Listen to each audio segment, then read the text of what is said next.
Decide your boundaries ahead of time. Know your non-negotiables, whether that's the bedtime, screen limits, manners, chores, respect, and stick to them. When your child tests you, you can respond from a place of clarity, not emotion. And if they push back, remind yourself, discomfort in the moment is part of growth. They're learning resilience and patience and the value of consistency. And finally, remember that enforcing boundaries doesn't mean being unloving or harsh. In fact, it's quite the opposite. It's showing your child that you care enough to guide them correctly. The approval or likability will ebb and flow, but your love will always remain clear. And over time, your children will appreciate a father who loved them enough to teach them boundaries, even when it wasn't easy. All right, now let's get to one of the most powerful truths. Your kids benefit more from a dad they don't always like than from a dad who always says yes. I know it doesn't feel good in the moment. The tears, the tantrums, the arguments can make you question yourself.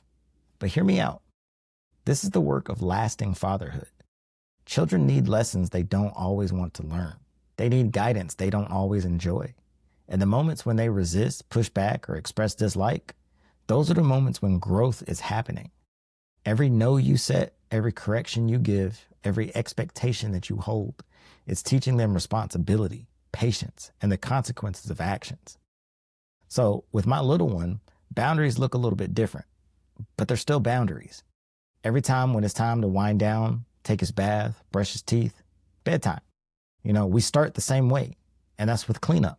Toys go back where they belong, play area gets straightened up. And at first, he would pout a little because he wasn't ready for the night to end. He just wanted to keep playing. But instead of turning it into a battle, we turned it into a routine. So he loves the cleanup song from Gracie's Corner. So now that's our cue. I hit play and he starts laughing and dancing and picking up toys at the same time. And it's not forced. It's not tense. It's just consistent. And that's the thing. Structure doesn't have to feel harsh to be effective. He still goes to bed on time. He still brushes his teeth. He still follows through. But we built the rhythm in a way that works for him. And that's what calm consistency looks like with a toddler. Not yelling, not bargaining, just a steady routine that he now expects and, quite honestly, has fun with. And another example, teaching emotional regulation. Kids often lash out when frustrated. Your first instinct might be to avoid the struggle, smooth things over or say yes to make them happy. But standing firm, guiding them through the feelings, helping them name emotions and enforcing limits teaches them emotional literacy. They learn how to manage anger, disappointment, and frustration, skills they'll carry for life. And here's the underlying principle.